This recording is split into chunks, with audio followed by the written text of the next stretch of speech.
جو جب defence minister تھا اور فورن منسٹر تھا دبئی سے تنخواہ لے رہا تھا. یہ کبھی سنا ہے کہ دبئی کی کمپنی سے ایک ملک کا فورن منسٹر اور ڈیفنس منسٹر تنخواہ لے؟ اور اس کے بعد وہ بچ بھی جاتا ہے, اس کو کچھ ہوتا بھی نہیں ہے. اور وہ کیونکہ طاقتور حلقوں میں اس کے دوستیاں تھیں, جب وہ الیکشن ہار رہا تھا 2018 میں تو ایک ٹیلی فون کیا, مجھے بچا لو میں ہار رہا ہوں. اور باجوہ صاحب سپر کنگ نے کہا فکر نہ کرو تم جیت جاؤ گے, اور اگلے دن وہ جیت جاتا ہے. تو وہ جس طرح ہمیشہ عورتوں کے خلاف زبان استعمال کرتا ہے, اس نے پھر سے کی. ڈاکٹر زرکا نے, سینیٹر ڈاکٹر زرکا نے جواب دیا, ان کی 2 کلینکس وہ بند کر دی. یعنی اس سطح پہ کون کرتا ہے؟ ہماری ڈاکٹر سیما ایم پی اے کراچی کی, ان کے گھر پہنچ کے ان کی کلینک اس کو بند کر دیا. ہماری سمابیہ ایکس ایم پی, اس کے گھر کے اوپر پولیس پہنچ گئی. یعنی یہ کبھی ہوا ہے کیا؟ یہ کوئی دہشت گرد ہیں, یہ کوئی کسی انتشار میں ہیں, یہ انہوں نے کیا ہے؟ تو ایسے ہے کہ آپ تحریک انصاف کے آپ کوئی ممبر ہی ہوں, سپورٹر ہی ہوں, یہی کافی ہے. آپ کی بزنس بھی بند ہو جائے گی, آپ کو جیلوں میں بھی ڈال دیں گے, جھوٹے پرچے بھی ہو جائیں گے. یعنی صرف اب کوئی ضرورت نہیں ہے آپ کو کہ آپ نے کوئی جرم کرنا ہے. اس ملک میں اب جرم ہو گیا ہے تحریک انصاف کا ممبر ہونا, سپورٹر ہونا. کوئی اگر بزنس والا بھی کوئی سپورٹ کرتا ہے اس کے پیچھے بھی پڑ جاتے ہیں. آپ یہ سوچیں کہ شوکت خانم, اب شوکت خانم ساری قوم جانتی ہے, کا سب سے بڑا خیراتی ادارہ ہے. ان کے ہر روز نوٹس آ جاتا ہے کہ جی فلانی ڈاکیومنٹ دکھائیں اور یہ ڈاکیومنٹ دکھائیں, جی وہ بتائیں کہ جناب کس نے ڈونیشنز دی تھیں آپ کو. یعنی ایک یہ نہیں دیکھ رہے کہ اس سے نقصان کس کو ہو رہا ہے. کوئی فکر نہیں ہے کہ ملک کو کیا نقصان ہوگا. جو انہوں نے کیسز میرے اوپر اٹھائے ہوئے ہیں ذرا وہ سن لیں. سب سے جو قوم کے سامنے, کیونکہ الحق ہے, میرا ایمان ہے, ایمان ہی ہے, تو میں یہ سارے ایک طرف کھڑے ہو گئے ہیں, اسٹیبلشمنٹ ساتھ کھڑی ہو گئی ہے, اکیلا ان کا مقابلہ کر رہا ہوں. صرف توحید پہ, لا الہ الا اللہ پہ, ایمان اللہ پہ ہے. اور جس طرح اللہ ہر ان کی جو بھی کوشش کرتے ہیں خود ہی سچ سامنے آ جاتا ہے. جو انہوں نے میرے اوپر القادر کا کیس کیا, اب القادر کا کیس کیا تھا کہ عمران خان نے جو القادر یونیورسٹی بنائی ہے, جدھر مکمل طور پہ مستحق گھروں سے وہ بچے جو کہ جن کے ماں باپ اعلیٰ تعلیم نہیں افورڈ کر سکتے, وہ سب پڑھ رہے ہیں مفت. اور میں بتا چل رہا ہوں سیرت نبی کو ہم نے بنایا کہ فیوچر لیڈرز بنے, تربیت ہو ان کو, اور ساتھ ساتھ اس کے ٹیکنالوجی بھی. یہ ہے اس کا جو ویژن ہے یونیورسٹی کا.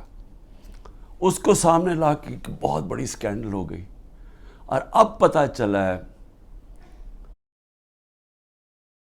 کہ انہوں نے اپریل 2020 میں تفتیش کی تھی. وہ میں پہلے کہہ چکا ہوں آپ کو, نیشنل کرائم ایجنسی انگلینڈ کو رابطہ تھا نیب کے ساتھ. یہ جو سیٹلمنٹ ہوئی تھی ملک ریاض کی فیملی کی اور این سی اے کی, یہ سارا کچھ نیب کو پتا تھا. اور نیب نے اپریل 2020 میں یہ انکوائری بند کر دی تھی.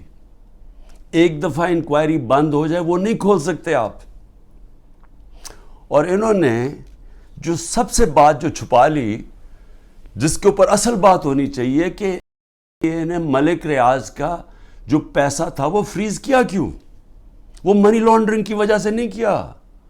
وہ انہوں نے کہا کہ ایک ٹرانزیکشن ہوئی, اور یہ سنیں ذرا غور سے, کہ حسن نواز نے پراپرٹی بیچی ملک ریاض کے بیٹے کو, اور وہ جو پراپرٹی بیچی وہ 50 بلین پاؤنڈ کی بیچی.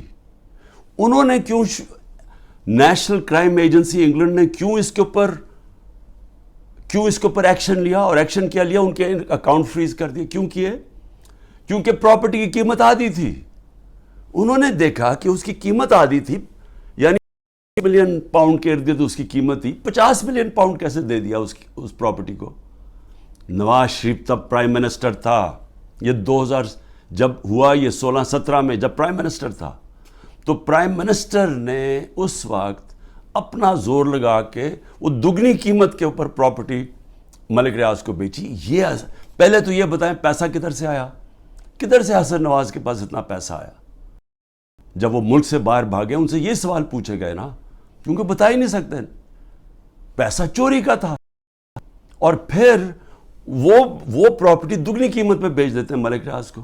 وہ کس لیے بیچی؟ اور وہ اصل کہانی وہ ہے آل قادر کی. اصل وہ اس کے اوپر بات نہیں کر رہے.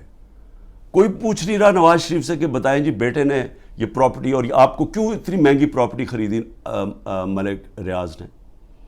اور یہ بھی ہو گیا کہ یہ سارا کچھ پتا تھا نیب کو. ان کا جو ڈپٹی وائس چیئرمین ہے اس وقت نیب کا، وہ اس کمیٹی میٹنگ میں بیٹھا ہوا تھا جب یہ کیس کلوز کیا گیا. مجھے 3 گھنٹے انہوں نے بٹھایا سوال کرتے ہوئے، میرے سے پوچھا، جب ان کو سارے پتا تھا جواب.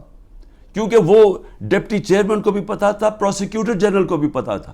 اس وقت جو ڈائریکٹر تھے نیب کے پنڈی میں، منگی صاحب، وہ بھی بیٹھے ہوئے تھے اس میٹنگ پہ.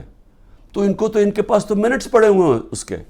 تو پھر یہ کیوں میرے اوپر سارا کچھ کیا، اور یہ جو میرا وارنٹ نکالے اور مجھے اریسٹ کیا. اور دوسری یہ توشہ خانہ ایک عام کیس نہیں چل رہا ہے، یہ ایسے ملٹری ٹرائل چل رہی ہے. یعنی کہ ایک فیئر ٹرائل کا مجھے موقع ہی نہیں دیا جا رہا. خیر وہ اس کے اوپر پھر سے میں سب جوڈیس سے زیادہ بات نہیں کرتا، لیکن یہ میں کہوں گا کہ میرے سے وہ سوال پوچھے جا رہے ہیں جو آج پاکستان کی تاریخ 70 سالہ تاریخ میں کبھی کسی سے، جن کو بھی کتنے گفٹس ملی ہیں توشہ خانہ میں، 70 سال سے ملتی ہیں گفٹس، کوئی نئی تو چیز نہیں ہے. کبھی کسی سے وہ سوال نہیں پوچھا کہ جی آپ کو جو توشہ خانہ کی گفٹ ملی وہ آپ نے آگے بیچی کس کو، یا آپ نے گفٹ کس کو کی.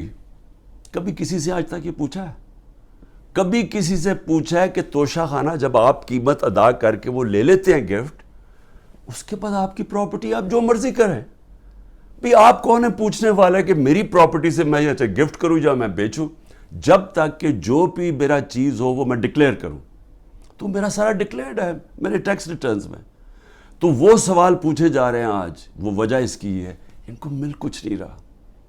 یہ 3.5 سال میں ان کو یہ 2 چیزیں ملی ہیں. اس کو کرپشن کہہ رہے ہیں، یہ جو توشہ خانہ ہے، اور دوسرا چیز القادر. یہ 2 کرپشن کے کیسز میرے پہ ملے ہیں. ان 3.5 سال میں جب نواز شریف پرائم منسٹر بنا تھا، 17 اس نے فیکٹریاں بنا چکا تھا 3.5 سالوں میں. اور سرکاری بینکوں سے قرضے لیتا تھا، فیکٹریاں بنا لیتا تھا، اور بعد میں وہ قرضے معاف کروا لیے. اور جو پیسہ دیا وہ 20 سال کے بعد واپس، جو تھوڑا سا اور مارک اپ معاف کروا کے وہ بھی تھوڑا سا پیسہ دیا. ان سے کبھی پوچھا؟ زرداری اس ٹائم کے اندر 2 سال میں اس کو 10% ساری دنیا کر دی تھی کہ ہر چیز پہ کمیشن کماتا تھا. تو یہ 2 چیزیں ملی ہیں 3.5 سال میں. اور انشاءاللہ یہ میں ثابت کروں گا جب کیس آگے بڑھے گا، لیکن موقع دینا چاہیے مجھے پوری طرح جواب دینے کا. دوسری چیز جس کے اوپر میں بات کرنا چاہتا ہوں وہ ہے کہ یہ جو سائفر کے اندر میں پھر سے واضح کر دوں کہ بڑے کلیئر قانون بنا ہوا ہے. سائفر ہوتی ہے فورن آفس کے اندر، جو سیکرٹ کوڈ وہ فورن آفس میں رہتی ہے. یہ انسٹرکشنز ہیں کیبنٹ ڈویژنز کے. اس کے اندر کوئی اور کسی کے پاس وہ جو کوڈ والا سائفر ہے وہ نہیں جا سکتا. اور جو میرے پاس آیا تھا وہ مجھے پھر سے بلایا، بڑا اچھا ہے، ایف آئی اے کے سامنے پھر پیش ہوں گا. لیکن جو مجھے کہتے ہیں کہ آپ نے وہ جو سائفر کے اندر چیز لکھی ہوئی تھی وہ پبلک کر دی. وہ پبلک تب ہوئی جب میں نے نیشنل سیکیورٹی کاؤنسل کے سامنے رکھا، جو کہ ملک کا سیکیورٹی کا سب سے بڑا ادارہ ہے. اس ادارے کے اندر پہلے رکھا. اس ادارے نے وہ سائفر کو دیکھا جو اس کے اندر لکھا ہوا تھا، وہ نہیں جو کوڈ ہے، جو اس کا مفہوم تھا. اور اس ادارے نے فیصلہ کیا کہ امریکہ کو ڈیمارش کرنی چاہیے کہ انہوں نے ہمارے اندرونی حالات میں مداخلت کی ہے. یہ جب نیشنل سیکیورٹی کونسل نے کہہ دیا پھر سب کو پتہ چل گیا کہ کیوں کہا ہے, کیونکہ وہاں سے ایک ان کے آفیشل نے کہا کہ جناب عمران خان کو جب تک آپ ہٹائیں گے نہیں نو کانفیڈنس میں تو پاکستان کی مشکلات تھا اس کا, تو یہ سب کو پتہ چل گیا. اس کے بعد تو اس میں کیا سیکرٹ رہ گئی, پھر کون سی سیکرٹ میں نے وائلیٹ کی, تو یہ بھی انشاءاللہ آ جائے گا سامنے. لیکن ایک چیز ہے کہ وہ جو سیکرٹ کو جو تھی وہ یاد رکھیں, اس میں گورنمنٹ بدلی گئی. یہ سازش ہوئی تھی میرے خلاف نہیں, پاکستان کے خلاف. اور جو وہ گورنمنٹ بدلی گئی, میں صرف آپ کو بتانا چاہتا ہوں کہ اس کے بعد ہوا کیا. آج پاکستانیوں کو کس چیز سے گزرنا پڑ رہا ہے. 16 روپے یونٹ بجلی تھی جب ہم گئے ہیں اپریل کے اندر, آج بجلی 50 روپے یونٹ پہ پہنچ گئی. آپ ذرا پوچھیں تنخواہ دار لوگوں سے کہ ان کے اوپر آج کیا گزر رہی ہے. یہ کون ذمہ دار ہے اس کا؟ وہ جنہوں نے سازش کر کے گورنمنٹ گرائی تھی. اور اصل انکوائری یہ ہونی چاہیے جو میں نے سپریم کورٹ کے چیف جسٹس کو کہا تھا, آپ کو انکوائری کرنی چاہیے کہ یہ قوم سے بہت بڑی سازش ہوئی ہے, قوم سے دھوکہ ہوا ہے, اور اس کا ذمہ دار جنرل باجوہ تھا. اور اس لیے کیونکہ وہ تھا, کسی نے جرت نہیں پڑی کسی کی اس کے اوپر انویسٹیگیشن کرنے کی. آٹا 55 روپے 60 روپے سے پہنچا ہے آج کے 150 روپے پہ. سوچیں کہ یہ عام آدمی کی خوراک ہے آٹا. اس کے بعد چاول دگنی قیمت ہوگی جو چاول تھے. چینی, ہمارے دور میں بڑا شور مچا چینی چور. ہم نے انکوائری کروائی, چینی کی قیمت 80 روپے تھی, آج چینی 160 روپے پہ پہنچ گئی ہے.